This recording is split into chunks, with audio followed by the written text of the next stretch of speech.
दोस्तों नमस्कार। स्वागत है आप सभी का टारगेट सिविल सर्विसेज प्लेटफॉर्म पे। देखिए टेस्ट सीरीज कंटिन्यू जारी है आपके आरओ एवं एआरओ और पीसीएस 2022 के लिए। सो फर्स्ट क्वेश्चन यहाँ पे है कि भारत में सर्वाधिक दुग्ध उत्पादन किस राज्य में होता है। तो यहाँ पे राइट ऑप्शन होगा ऑप्शन बी यानी उत्तर प्रदेश। ठीक है, विश्व में सर्वाधिक दूध उत्पादन भारत में, यानी दूध का उत्पादन सबसे ज़्यादा भारत में और भारत में सबसे ज़्यादा आपके उत्तर प्रदेश में। ओके, चलिए अगला प्रश्न है, बाल्कन प्लान किस अधिनियम से संबंधित है। सो यहाँ पर राइट ऑप्शन होगा ऑप्शन डी यानी 1947 के भारतीय स्वतंत्रता अधिनियम। देखिए बाल्कन प्लान भारतीय स्वतंत्रता अधिनियम 1947 से संबंधित है। माउंटबेटन ने भारत की आज़ादी के लिए डिक्की बर्ड प्लान तैयार किया था। ठीक है, चलिए अगला प्रश्न है, राज्य के लिए अनिवार्य तथ्य है पहला जनसंख्या, दूसरा भूभाग, तीसरा सरकार, चौथा संप्रभुता। तो यहाँ पे राइट ऑप्शन होगा ऑप्शन डी पहला, दूसरा, तीसरा और चौथा, यानी ये चारों क्या है मेन इंपॉर्टेंट है। ओके, चलिए अगला प्रश्न है, निम्नलिखित में से किस वर्ष भारत में ब्रिटिश काल में बजट की व्यवस्था का शुभारंभ किया गया। चलिए इसका आंसर कमेंट बॉक्स में आप तो लीजिए फटाफट। ठीक है, 1860, 1857, 1846, 1866। ठीक है, ब्रिटिश काल की बात हो रही है और बजट के बारे में पूछा गया। ठीक, चलिए अगला प्रश्न है, the constitution as settled by the assembly be passed प्रस्ताव संविधान सभा में किसने प्रस्तुत किया था। यहाँ पे राइट ऑप्शन होगा option C B R Ambedkar ने। ठीक है, वेरी इंपॉर्टेंट है, 26 नवंबर 1949 को पारित किया गया। ठीक है, इस प्रस्ताव को।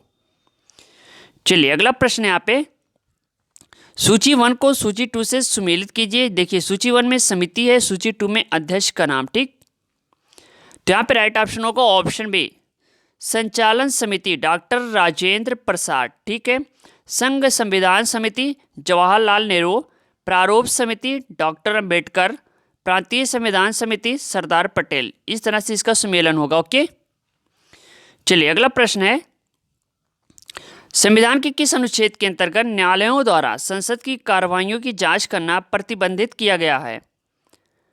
तो यहाँ पे राइट ऑप्शन होगा ऑप्शन बी अनुच्छेद 122 के अंतर्गत न्यायालयों द्वारा संसद की कार्रवाइयों की जांच न किए जाने संबंधी प्रावधान किया गया। ठीक है, चलिए यहाँ पे अगला क्वेश्चन है, भारतीय संविधान के अंतर्गत निम्नलिखित में से किस अनुच्छेद के तहत संसद को राज्य सूची के विषय के संदर्भ में विधि बनाने की शक्ति मिलती है। तो यहाँ पे राइट ऑप्शन होगा ऑप्शन डी अनुच्छेद 249 से राइट ऑप्शन। ठीक है, इसके अंतर्गत संसद को राज्य सूची के विषयों के संदर्भ में विधि बनाने की शक्ति प्रदान की गई है। Very important question. So next question है यहाँ पे, भारत शासन अधिनियम 1935 के प्रावधानों के संदर्भ में निम्नलिखित कथनों पर विचार कीजिए। देखिए पहला है, इसने केंद्र में द्वैध शासन व्यवस्था समाप्त कर दी थी। दूसरा कि इसने प्रांतों में द्वैध शासन प्रणाली का आरंभ किया था। तीसरा कि इसके द्वारा 11 राज्यों में द्विसदनीय व्यवस्था प्रारंभ की गई थी। उपयुक्त कथनों में से सही कथन का चुनाव करें। तो यहाँ पे राइट ऑप्शन होगा ऑप्शन डी उपयुक्त में से कोई भी नहीं। देखिए भारत शासन अधिनियम 1935 द्वारा प्रांतों में द्वैध प्रणाली को समाप्त किया गया था। ठीक है, चलिए अगला प्रश्न है यहाँ पे, संविधान सभा में अनुसूचित जनजाति के कितने सदस्य शामिल थे।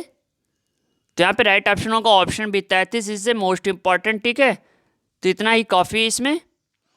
चलिए अगला क्वेश्चन है, निम्न में से कौन सा युग्म सही सुमेलित है। तो यहाँ पे राइट ऑप्शन होगा ऑप्शन डी 20 भाग संविधान संशोधन। ठीक है, वेरी इंपॉर्टेंट ये भी क्वेश्चन है। चलिए अगला प्रश्न है, उच्चतम न्यायालय में तदर्थ न्यायाधीशों की नियुक्ति कौन करता है। तो यहाँ पे राइट ऑप्शन होगा ऑप्शन डी भारत का मुख्य न्यायाधीश इसे राइट ऑप्शन होगा। अगला प्रश्न है यहाँ पे, विधान परिषद में सभापति एवं उपसभापति के पदत्याग, त्यागपत्र एवं पदच्युत किए जाने का प्रावधान किस अनुच्छेद में वर्णित है। देखिए यहाँ पे राइट ऑप्शन होगा ऑप्शन बी अनुच्छेद 183 से राइट ऑप्शन होगा। ठीक है, सो नेक्स्ट क्वेश्चन है यहाँ पे, निम्न कथनों पर विचार कीजिए। पहला है कि मकर रेखा एवं दक्षिण ध्रुव वृत्त के बीच वाले क्षेत्र को शीतोष्ण कटिबंध कहा जाता है। दूसरा कि कर्क रेखा एवं मकर रेखा के बीच के भाग को उष्ण कटिबंध कहा जाता है। ठीक है, उपयुक्त में से सत कथनों का चुनाव करें। तो यहाँ पे राइट ऑप्शन होगा ऑप्शन सी पहला एवं दूसरा, दोनों ऑप्शन क्या है सही है। ठीक है, तो ये दोनों ऑप्शन आपके सही हैं। पीसीएस एग्जाम में और आरओ में इस टाइप के क्वेश्चन आपके वेरी पूछे जा रहे हैं, ठीक है। चलिए अगला क्वेश्चन है, निम्न कथनों पर विचार करें। पहला है क्या कि क्षारीय चट्टान में सिलिका की मात्रा अधिक होती है, दूसरा कि अम्लीय चट्टान में सिलिका की मात्रा कम होती है, ठीक। उपयुक्त में से सत्य कथन का चयन करें। तो यहाँ पे राइट ऑप्शन होगा ऑप्शन डी, ना तो पहला ना तो दूसरा, ठीक है। चलिए अगला प्रश्न है, असाध्य शैलों के लिए निम्नलिखित में से कौन सा कथन सत्य है। तो यहाँ पे राइट ऑप्शन होगा ऑप्शन सी, यानी ये शैलें स्तरों में निक्षेपित है। वेरी इंपॉर्टेंट क्वेश्चन है, ये शैलें स्तरों में क्या है, निक्षेपित है, ठीक है। अगर हम बात करें तो असाध्य चट्टानों का निर्माण नदियों द्वारा परतों के निक्षेपण के फलस्वरूप हुआ है, इस कारण इसमें परतें पाई जाती, ठीक। चलिए अगला प्रश्न है, पृथ्वी की सतह का वह भाग जिस पर भूकंपीय तरंगों को सर्वप्रथम रिकॉर्ड किया जाता कहलाता है। तो यह है आपका ऑप्शन बी, अधिकेंद्र, सभी को मालूम होगा। चलिए अगला प्रश्न है, निम्नलिखित में से कौन सी एक वायुमंडल में अस्थायी गैस है। तो राइट ऑप्शन है option C, nitrogen is a very important, ठीक है, ऑप्शन सी। नेक्स्ट क्वेश्चन है, निम्नलिखित पर विचार करिए। तो यहाँ पे राइट ऑप्शन होगा ऑप्शन डी, पहला, दूसरा और तीसरा। एडन नहर दामोदर नदी, एनीकट नहर कावेरी नदी, त्रिवेणी नहर गंडक नदी, ठीक है। तो इस टाइप के क्वेश्चन आपके पीसीएस एग्जाम में आ रहे हैं। चलिए अगला क्वेश्चन है, सूची 1 को सूची 2 से सुमेलित करें तथा कोड का प्रयोग कर सही उत्तर का चयन करें। देखिए सूची 1 में स्थानीय पवन, सूची 2 में क्षेत्र का नाम, ठीक है।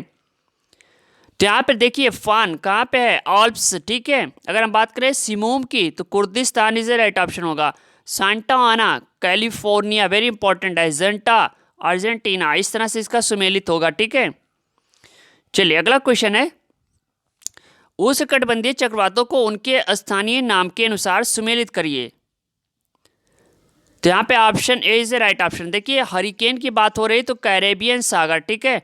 टाइफून, टाइफून भैया पूर्वी चीन सागर, ठीक। बैग्यू कहाँ पे, फिलीपींस में आपके है। टाइफू आपका जापान, इस तरह से ये सही होगा। चलिए अगला प्रश्न है, हरिकेन और टाइफून नामक तूफान प्रभावित जलवायु है। तो इसका राइट ऑप्शन होगा ऑप्शन डी, चीन तुल्य जलवायु। देखिए हरिकेन और टाइफून जलीय तूफान के अंतर्गत आते हैं जो पानी की सतह से उठते हैं, ठीक है। तो ये टेस्ट सीरीज नंबर 72। इससे पहले जितनी भी टेस्ट सीरीज है उसकी हमने प्लेलिस्ट बना दी, आपको डिस्क्रिप्शन बॉक्स मिलेगी, आप वहाँ से जाकर स्टडी कर सकते हो। ओके, मिलते हैं नेक्स्ट वीडियो के साथ। थैंक यू, धन्यवाद, जय हिंद, जय भारत।